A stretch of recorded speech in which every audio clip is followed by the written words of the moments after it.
The Osage story begins not on the earth, and not in any written document, but in the stars. Their history is rooted in an origin belief that sets them apart from most cultures on the continent. According to Osage oral tradition, their ancestors lived among the stars, in a celestial realm where the universe was full of order, balance, and purpose. It was a place where all beings existed in harmony. The stars were not distant points of light to them. They were relatives. They were conscious, alive, and connected to the unfolding of life below. The Osage say they descended from the heavens, guided by powerful forces to the earth when the world finally became ready for human beings. Their arrival was not an accident, it was a sacred agreement. When the Osage refer to themselves as Osage, they are not just identifying a tribe. They are recognizing their original identity as the people of the middle waters, sent to live between the sky and the earth. To the Osage, earth was not a resource, it was a responsibility. They believed that their descent created a covenant, meaning they carried a duty to protect balance. Balance between sky and land, between humans and animals, between spirit and body. Every sunrise was a renewal of that promise. Every night, sky reminded them of where they came from. The stars weren't just symbols of ancient stories, they were living memories. When they looked upward, it wasn't to question the universe, it was to remember home. In the earliest memory of the Osage, the world below was covered entirely by water. There were no valleys, no plains, no rivers, no hard ground where a person could stand. The world was chaos, shapeless, and wild. The Osage, still among the stars, waited. They observed the earth below with patience, guided by intuition and spiritual insight. Eventually, as time unfolded, the waters began to draw back. Land formed, life emerged. And when the earth reached harmony, the Osage descended from the sky and took their place upon it. For the Osage, story and identity are inseparable.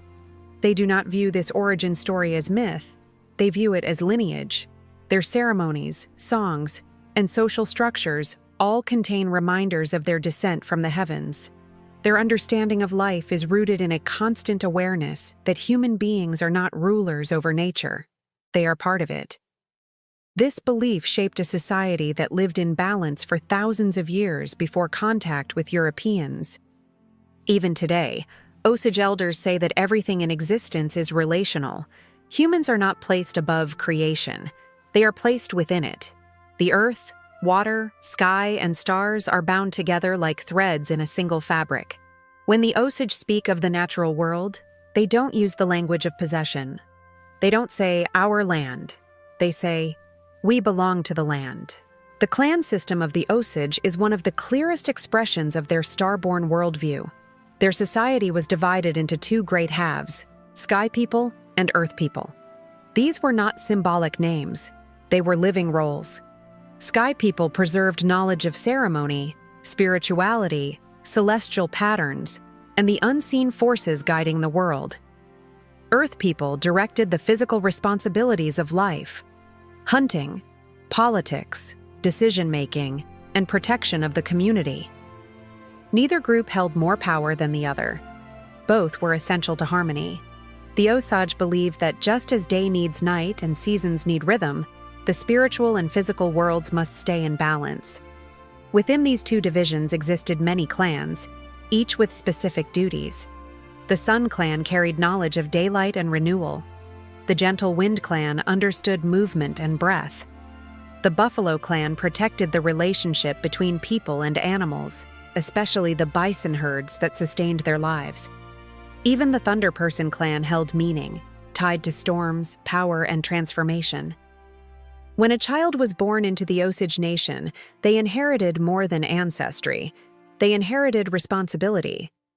A clan identity was not simply where they belonged socially. It defined their purpose in the universe. Each clan represented an element of creation, forming a community where every individual was a piece of a cosmic puzzle. To imagine Osage life at its peak, picture the land before fences, before roads, before rail lines cut through open prairie. The Osage lived across a vast region covering modern-day Missouri, Arkansas, Kansas, and Oklahoma. Travelers and explorers who entered their territory described seeing endless grasslands filled with bison herds so large the earth seemed to move. Rivers flowed unbroken. Forests stretched beyond the horizon. In this world, the Osage built villages with intention and precision. The placement of lodges was not random. Sky clans lived on the northern side of the village. Earth clans lived on the southern side. The center, the space between, symbolized balance. Village life was structured around the rhythms of nature. Food didn't come from storage rooms or trade posts. It came from the land, harvested with deep respect. Women planted crops like corn, beans, and squash, known as the Three Sisters. Men hunted elk, deer, and bison using strategies refined across generations. Movement through the seasons was deliberate. In warmer months, hunting camps shifted across the plains. In colder seasons, villages grew dense with preparation, ceremony, and council meetings. The Osage lived as if time itself was circular, flowing like the rivers that defined their homeland. Nature was not a backdrop. Nature was a teacher. Ceremony held the community together. One of the most important ceremonies in Osage culture is the Inlanshka. This ceremony is not a performance for an audience. It is a sacred continuation of the Osage cosmic journey. When the drums begin, their rhythm is steady, deep, and powerful. The sound is not just heard, it is felt. The drum beat symbolizes the heartbeat of the universe. Each step of the dancers represents the movement from the sky world to the earth world. The Einlanshka spans days. Dancers wear regalia that carries the symbols of their clans and ancestors. Songs are sung that predate written history. The ceremony binds past, present, and future into a single moment of connection. The Osage say that when the drums play, the world becomes whole. In those moments, they are not remembering their origins. They are experiencing them. Ceremony preserved their identity for centuries. It was the mechanism through which every generation was reminded of who they were and where they came from. Through song and movement, they held on to their Starborn origin even as the world around them began to change. European chroniclers who met the Osage during the 1600s and 1700s did not expect what they saw. The first French traders to enter Osage territory wrote in their journals that these people were towering giants. Many Osage men were over 6 feet tall at a time when European men averaged 5.5 feet. Their physical presence alone demanded attention, but it wasn't height that made them powerful. It was discipline and unity. The Osage had a sophisticated political system grounded in council leadership. Decisions that affected the community were never made impulsively or by a single leader. Council chambers were filled with discussion, debate, and ceremony. For the Osage, leadership meant serving the people, not commanding them. Every choice was weighed according to balance. Would it honor the clans? Would it honor the land? Would it maintain harmony? Explorers were astonished that the Osage didn't compete for individual power.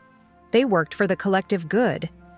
In a world where European politics were dominated by monarchies, greed, and personal ambition, the Osage represented something radically different.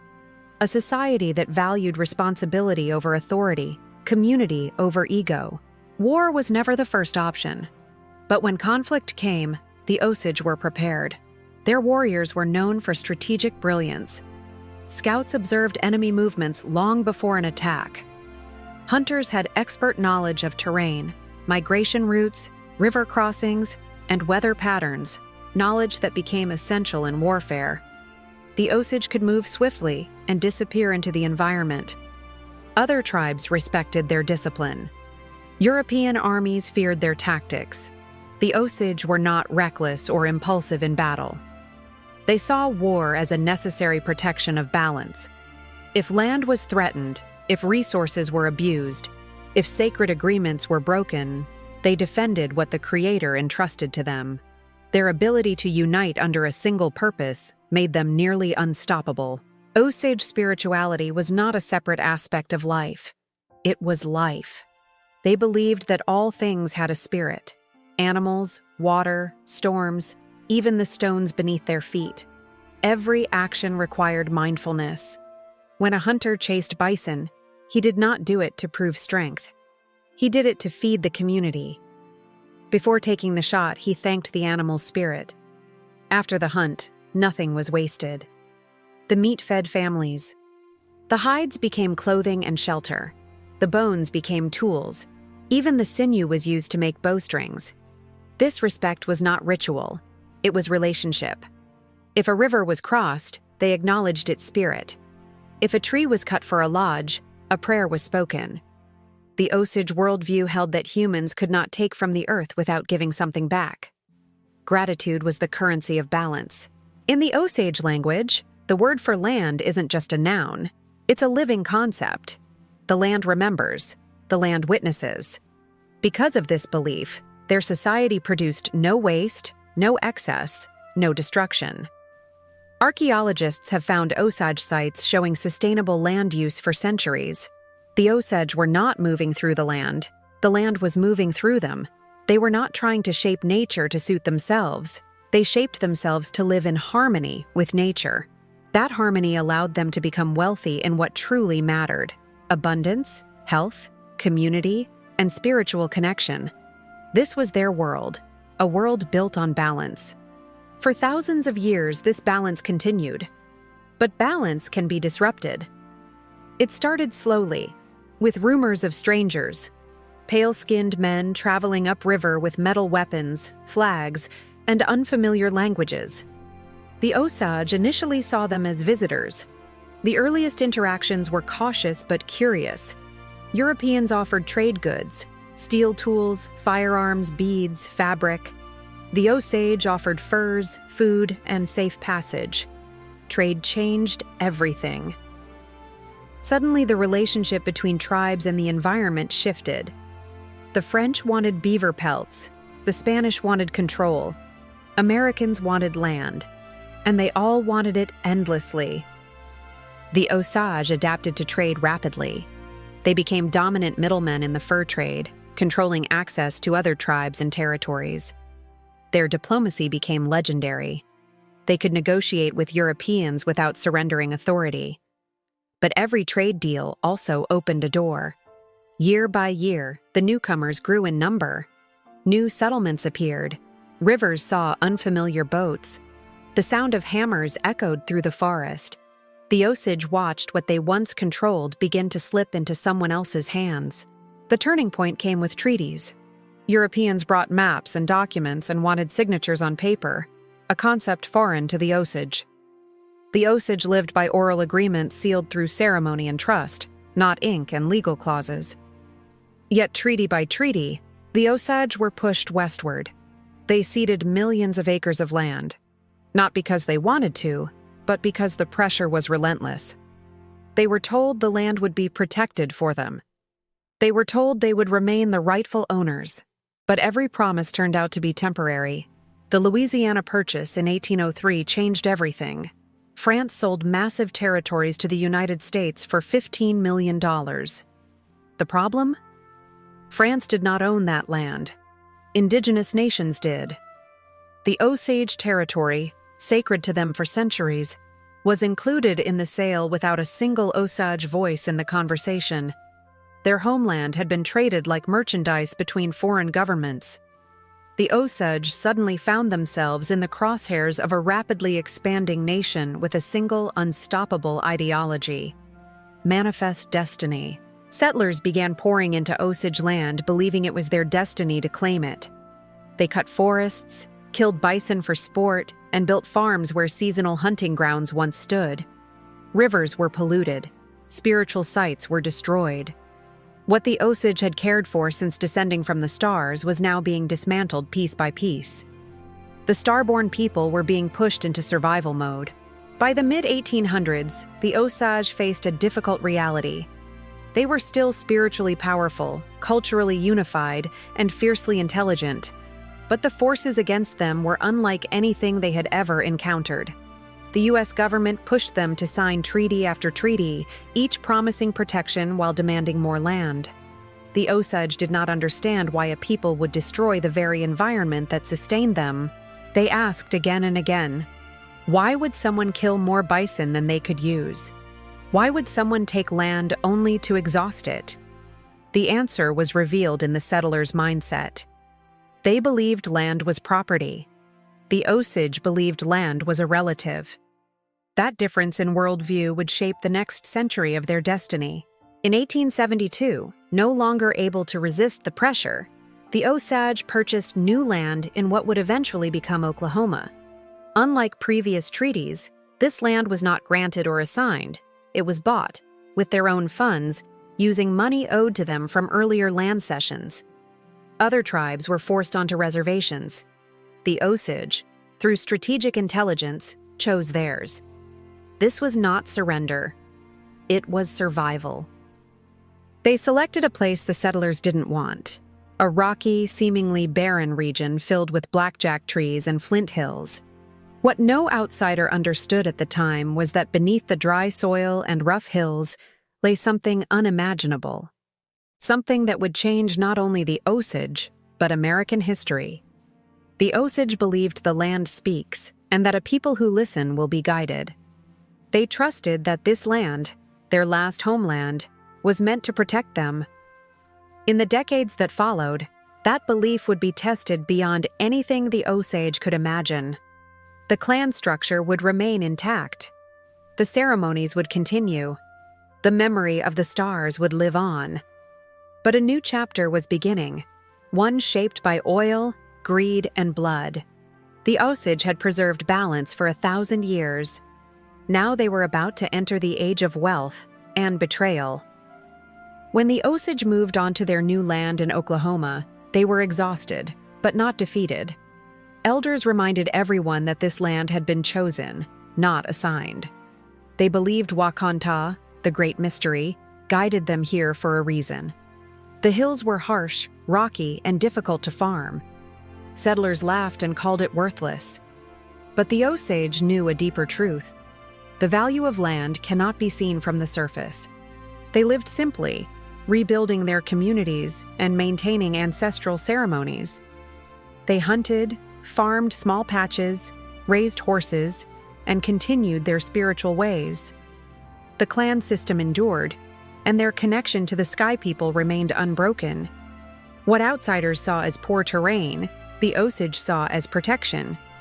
For a moment, they believed their future might finally be safe. Then something happened that no one could have predicted. In the early 1900s, strange black liquid began seeping from the ground. It stained clothing. It filled creek beds. It smelled sharp and metallic.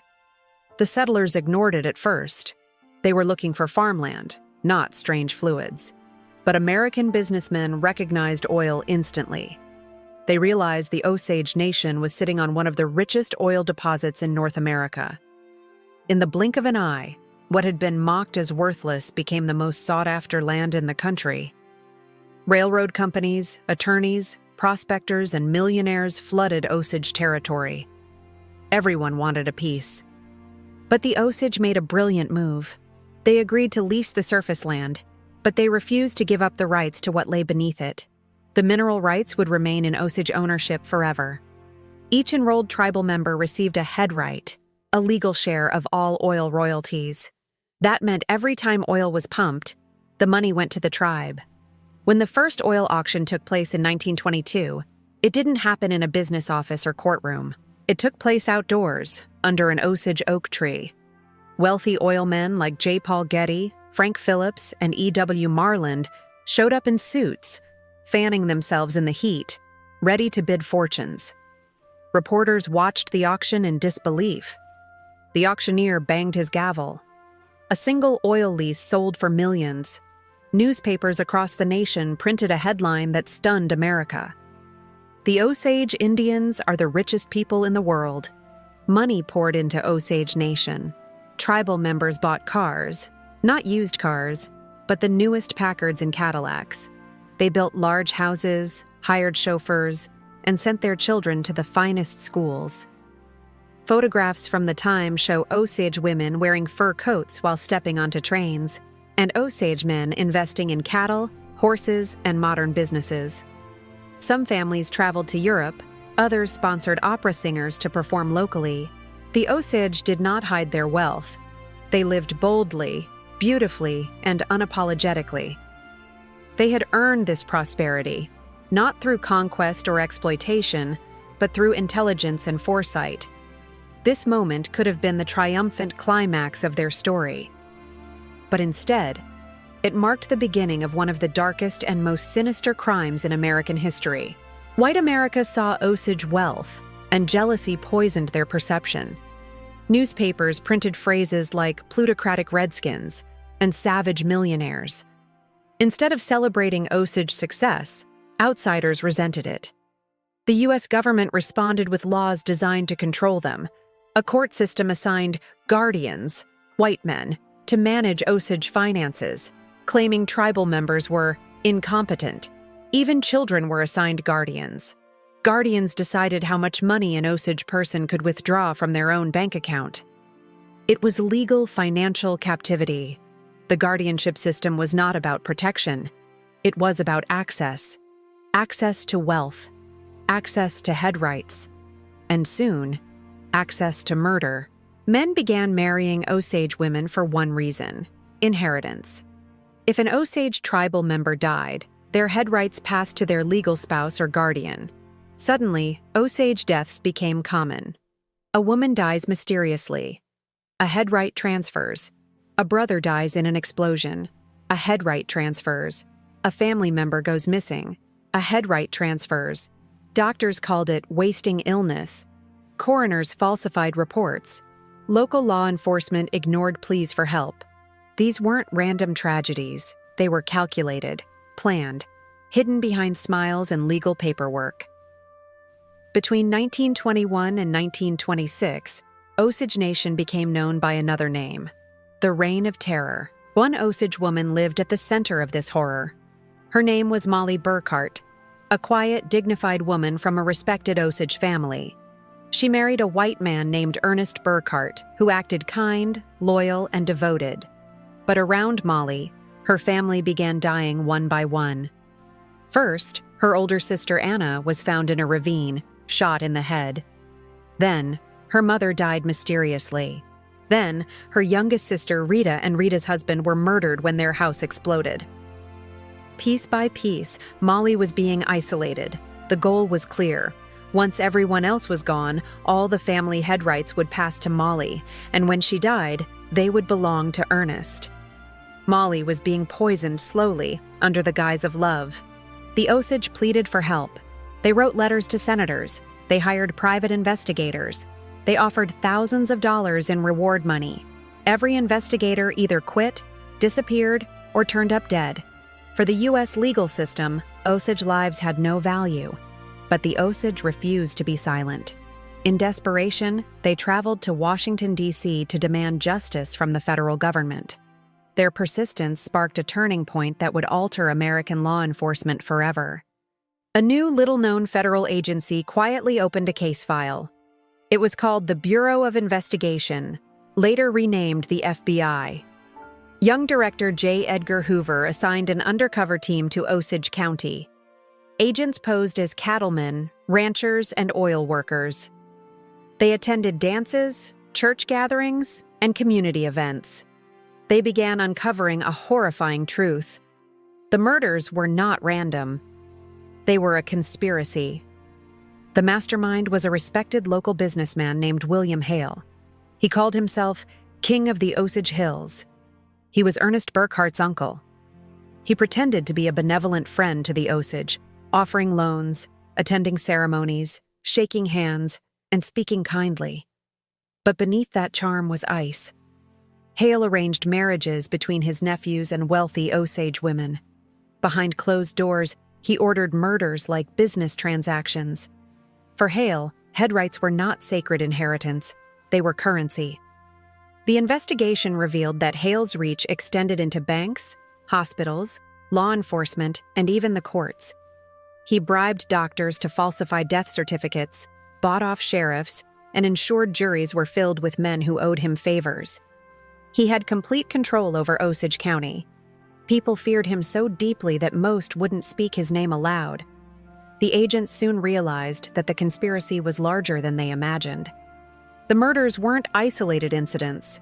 They were systemic, coordinated, profitable. The Osage had become prey in their own homeland, hunted for their wealth. Even children were targeted. If an Osage child inherited a headright and died, guardians gained access to their funds.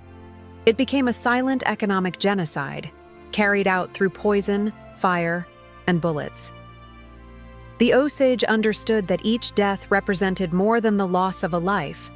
It was an attempt to erase a lineage, a family, a future. The FBI investigation grew more dangerous. Agents attempted to interrogate potential witnesses, but people refused to talk. Many who tried to help died mysteriously within days. The agents realized that the conspiracy had no clear boundaries. It included not just killers, but enablers, lawmen, judges, bankers, morticians, and guardians. The entire system was designed to siphon wealth from the Osage and transfer it to white hands. But the Osage did something that changed everything. They kept fighting. They kept pressing. They refused to fade quietly into history. One agent later wrote that the Osage did not act like victims. They acted like warriors forced into a new kind of battlefield, the legal system. They demanded justice not only for themselves, but for future generations. Eventually, a break came from an undercover agent who earned the trust of a bootlegger with loose lips. Alcohol loosened secrets, and secrets spilled into confessions. Witnesses began revealing details: who planted the bomb that killed Rita, who poisoned Molly, who pulled the trigger on Anna. The FBI gathered evidence, traced bank transactions, and followed insurance payouts. They discovered receipts for dynamite, checks written to hitmen, letters ordering poison. The evidence pointed to Hale as the architect of the murders. Ernest Burkhart finally confessed, his voice shaking, his guilt overwhelming. He admitted that he had known everything. He had married Molly not for love, but for money. He confirmed that Hale planned to kill Molly once she inherited all the family headrights. Molly, who had trusted Ernest completely, had unknowingly shared a home with the man waiting for her death. Hale was arrested, and newspapers across America exploded with headlines. The trial drew nationwide attention. The public was fascinated that wealthy Indians were victims of such a calculated conspiracy. But fascination did not equal justice. Powerful men rallied to protect Hale. Money shifted hands. Judges received pressure. Newspapers printed stories that painted Hale as a misunderstood businessman. The courtroom became a stage where truth fought against influence. Osage people attended the trial daily. They sat silently, staring at the men who had murdered their families. Survivors of the Reign of Terror refused to look away. Their presence alone was an act of defiance. Their stoicism made even the jurors uncomfortable. The trial dragged on for months with witness testimonies, confessions, and cross-examinations. The evidence was overwhelming. Hale was convicted and sentenced to life in prison. Ernest Burkhart received his sentence as well. It was justice, but it did not feel like victory, because the damage was irreversible. By the time the case closed, at least 60 Osage people had been murdered, though many historians believe the true number is far higher. Many deaths were never investigated. Many killers were never caught. The guardianship system continued for decades. White guardians controlled Osage wealth until the mid-20th century. To the outside world, the case was solved. But for the Osage, the wounds remained open. They lost mothers, fathers, sisters, children, not to war or disease, but to greed disguised as love. Molly survived. Her poisoning finally stopped when the FBI intervened, and she divorced Ernest. She lived long enough to see Hale and Ernest imprisoned, but she never fully healed. In interviews later, she spoke softly about the pain, saying she trusted love. and it killed her family. She walked through life carrying a grief so heavy that even time could not lighten it. The reign of terror changed the Osage forever. They understood, in the most brutal way possible, that wealth in America could be a curse. Their story revealed the darkest parts of human nature, how envy can become violence, and greed can lead to murder. At the same time, the Osage refused to let this tragedy define their future. When reporters tried to portray them as helpless victims, elders corrected them. "We are not victims. We are survivors." When the government assumed their spirit was broken, they continued their ceremonies. When others expected them to disappear, they rebuilt. The Osage carried their trauma the same way they carried their history, with dignity. In the years following the murders, the tribe fought to change federal law. They demanded an end to forced guardianship. They demanded protection of head rights. Their persistence eventually led to new legal safeguards, though damage had already been done. But the Osage never stopped pushing back. Their resilience was a form of justice that exceeded the courtroom. By the 1950s, oil production slowed, and national attention faded. America moved on. History books went silent. The story of the Osage murders was buried, removed from classrooms, and reduced to footnotes. But inside Osage Nation, the memories did not fade. Families told stories. Elders preserved names. The tribe continued to pass down knowledge, ceremony, and language. They understood that forgetting would mean allowing the conspirators to win. So they remembered every detail, every name, every loss. Decades later, new generations would rediscover the truth. Historians, journalists, and filmmakers would uncover the story, stunned that such a massive crime had been hidden for so long. But the Osage never forgot. The oil age gave them wealth. The murders gave them scars. Their perseverance gave them power. The Osage survived displacement, survived exploitation, survived the reign of terror. What comes next is not tragedy. It is revival, renewal, a cultural rising. The Osage were not defined by wealth. They were defined by memory, by ancestors, by ceremony, by the stars. In the years after the trials, the Osage entered a period of quiet strength. They rebuilt their governance. They reclaimed authority over their financial affairs. New tribal leaders emerged, storytellers, educators, and legal advocates committed to reform. They pushed for legislation that allowed Osage people to determine their own guardianship and manage their own wealth without interference. Slowly, painfully, the tribe regained control. Federal agents and politicians came and went, but the Osage remained. Their identity was not rooted in oil. It was rooted in memory, tradition, language, and the knowledge that their ancestors came from the stars. They carried the wisdom that no wealth could replace ceremony, kinship, or spiritual sovereignty. Oil was temporary. Culture was forever. Across the United States, most people forgot the reign of terror. But the Osage remembered. They remembered the sound of explosions in the night, the funerals, the fear of answering a knock at the door. They remembered that the world tried to erase them. That memory became fuel, not for bitterness, but for renewal.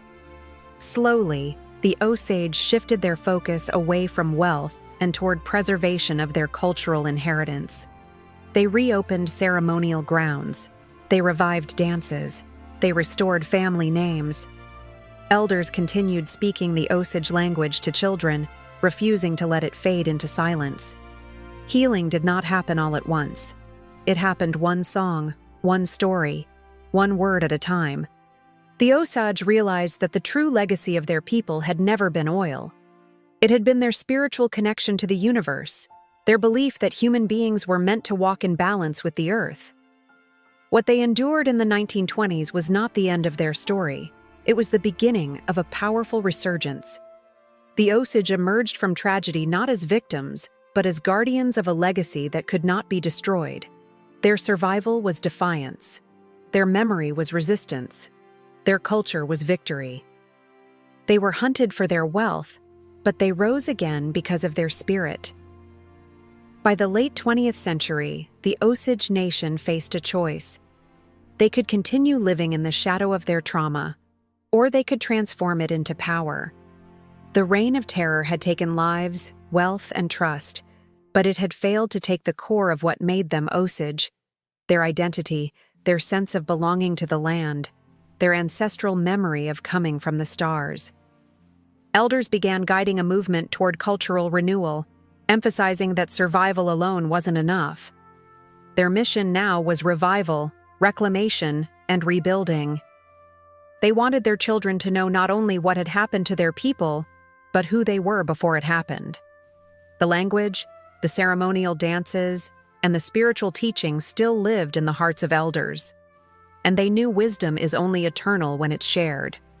The most powerful decision they made was simple, yet revolutionary: to teach the next generation everything. Education became the new battleground, not through forced assimilation, but through empowering cultural pride. In Osage communities, language instructors began teaching Wajaja, the Osage language, to young people. Elders sat with students at community centers and schools, teaching them not just words, but worldview. In the Osage language, the word people is inseparable from the concept of relationship with nature, ancestors, and community. Learning the language meant learning how to see the world as the Osage always had: relational, sacred, interconnected. The Osage Nation opened scholarship programs, college funding initiatives, academic support systems, and internships to prepare future lawyers, doctors, artists, and educators. They used education strategically, just like they once used mineral rights. If oil wealth once drew the world's attention, knowledge would now shape their future. Young Osage graduated from universities carrying degrees not as proof of assimilation, but as tools to protect sovereignty. Ceremony became the heart of renewal. The Inlanshka dances returned to the forefront of community life. These aren't performances, they're living connections to ancestors. Inside the sacred circle, dancers move in slow, grounded steps, marked by the drumbeat that echoes the human heartbeat. The drum is more than rhythm. It is the pulse of the universe. When young Osage men enter the dance circle for the first time, they are not just participating, they are stepping into the continuation of a 1,000-year lineage. Families sew traditional clothing, bead intricate designs, and pass down regalia that has been cared for across generations. The sound of song once again fills the air, the same melodies their ancestors carried across rivers, prairies, and forced relocations. The Osage didn't just revive a ceremony, they revived connection. And when they danced, they weren't dancing for spectators or outsiders. They were dancing for memory, for identity, and for the stars. Art rose alongside ceremony. The Osage began preserving their cultural knowledge through painting, sculpture, film, and storytelling. Artists created beadwork that blended traditional symbolism with modern expression. Filmmakers documented the stories elders carried. Writers captured narratives that had once lived only in spoken form. Museums and cultural centers expanded to protect objects of heritage that had been scattered across private collections, galleries, and auction houses. In some cases, sacred items taken during the 19th century returned home through repatriation efforts. Elders said that when those items came back, the ancestors came back with them. Every recovery was a spiritual victory. In classrooms, Osage children studied their own history, not the distorted version written by outsiders, but the truth as spoken by their people. Education, art, and ceremony merged into a single mission: remember everything. The Osage Nation strengthened its political sovereignty as well. In 2006, the tribe reorganized its government through a new constitution, restoring the full scope of self-governance. For the first time in decades, Osage citizens could elect leadership that represented the entire nation, not just head right holders. It was a defining moment, sovereignty no longer tied to wealth, but to community. The nation expanded health services, established cultural preservation departments, and reinvested in economic development, using modern tools to protect ancient identity. They proved that tradition and progress are not opposites. They can evolve together. Elders often say, "We carry the old ways forward by walking into the future with them." The Osage became an example of what happens when a people move from survival to self-determination. And then, something unexpected happened. History returned to the world stage. When the book and later the film Killers of the Flower Moon emerged, the story of the Osage murders reached millions of people. It shocked audiences, angered historians, and forced America to confront a chapter it had tried to forget. But what made the moment powerful was not the retelling of tragedy. It was who controlled the narrative. The Osage Nation did not allow others to speak for them. Leaders, elders, and cultural speakers worked closely with filmmakers, demanding accuracy, dignity, and respect. They oversaw the portrayal of language, regalia, song, and identity. Outsiders might have focused on the tragedy, but the Osage used the spotlight to show the world their strength. They did not want the film to end on suffering.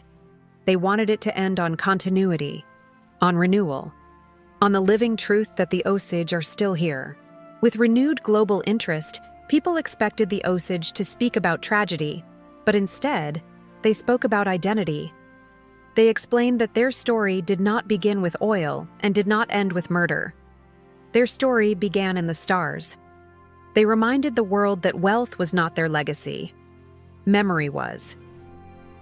During community gatherings, elders told children that their ancestors traveled down from the sky world, guided by the constellations, choosing the land of rivers and bluestem prairie as home. They told them that their ancestors built great lodges, traveled vast distances, and formed a complex society structured on balance and kinship. They reminded them that the Osage language has no word for ownership of the land, only relationship. This return to origin recentered identity. The Reign of Terror was one chapter, but it was not the story. The Osage made sure that when outsiders looked their direction, they saw not wounds, but strength. They saw not loss, but continuity. The tribe made their stance unmistakably clear. We are not defined by what happened to us.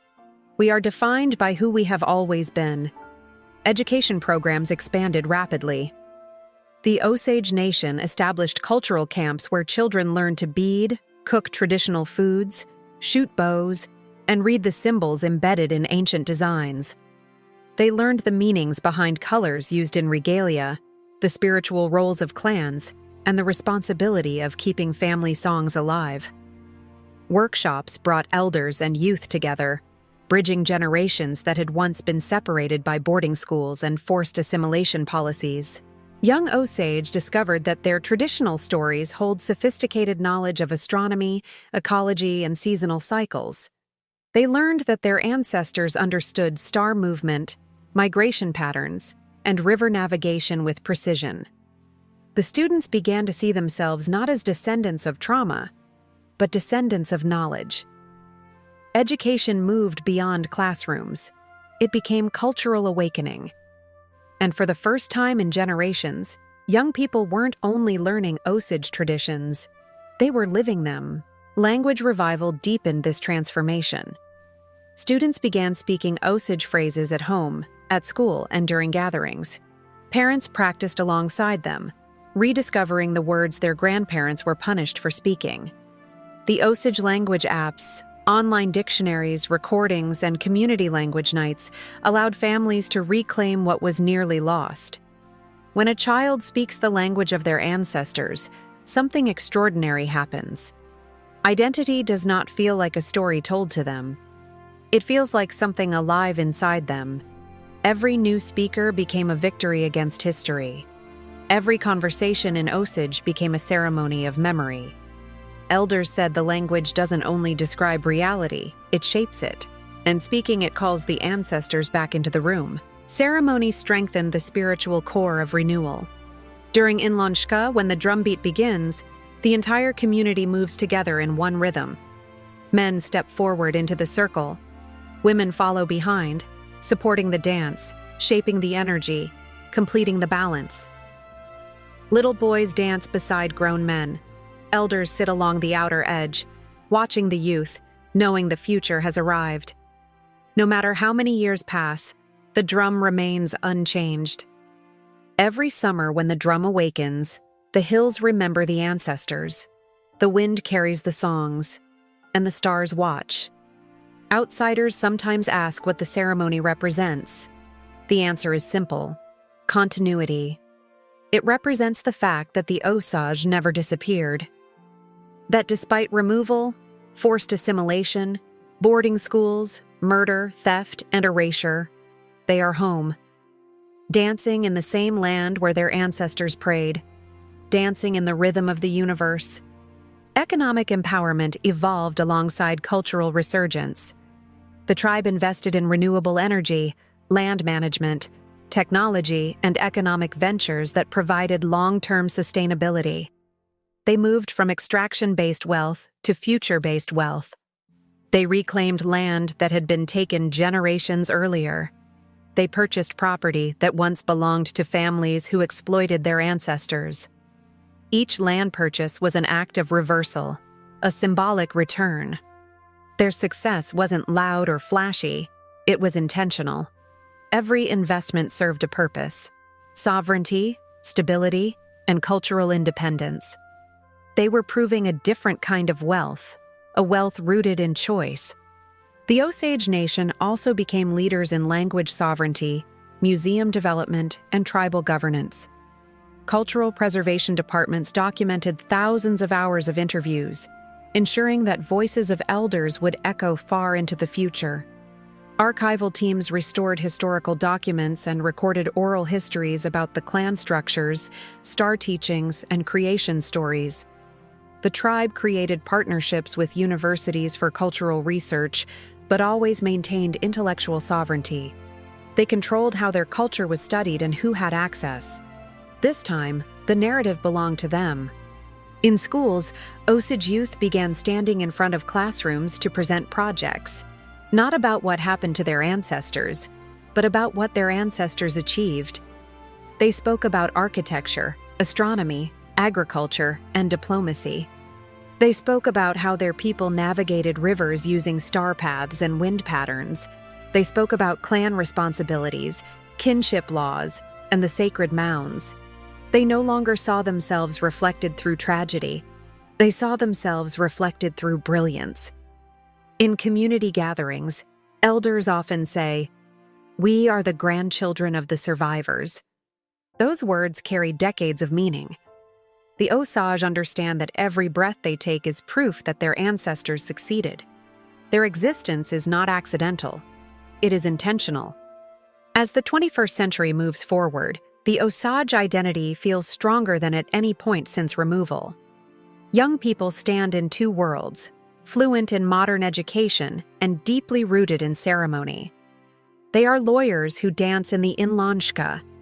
They are doctors who speak Osage to their children. They are filmmakers who ensure that stories are told from within, not from outside. The cultural cycle that once threatened to break has begun to restore itself. In 2023 and 2024, something remarkable happened. Young Osage filmmakers, artists, historians, and writers began reshaping how the world sees their people. They produced documentaries, podcasts, and books centered not on victimhood, but on sovereignty. They told the world, "We will tell our own story now." For generations, stories had been filtered through outsiders, anthropologists, oilmen, FBI agents, and filmmakers.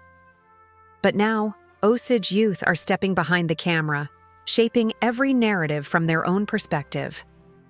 Instead of being studied, they became the storytellers. At cultural events, elders watch these young leaders and smile quietly. They recognize the cycle repeating, not the cycle of loss, but the cycle of knowledge. When an elder teaches a youth how to tie a ribbon on regalia, or how to speak the name of a star in Osage, they are passing forward something priceless. Not just skill, not just language, identity. And when the young person learns it, practices it, and eventually teaches it to someone else, the cycle becomes unbreakable.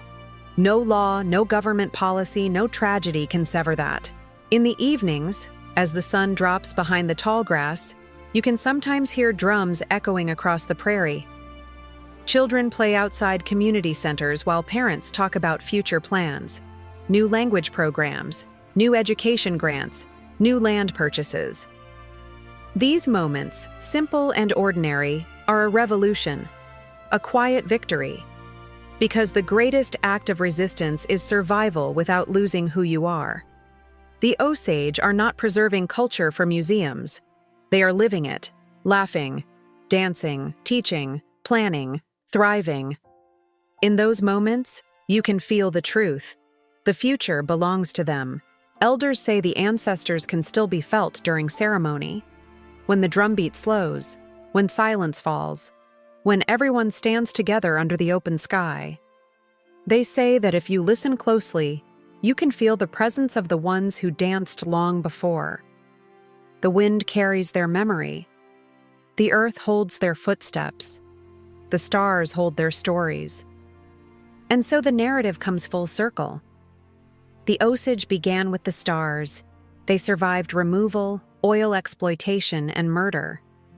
And they returned, not just to the land, but to themselves. Today, they walk forward with pride. They walk with memory. They walk with identity. Because they know something powerful and unshakable. Legacy is not written in tragedy. Legacy is written in continuity.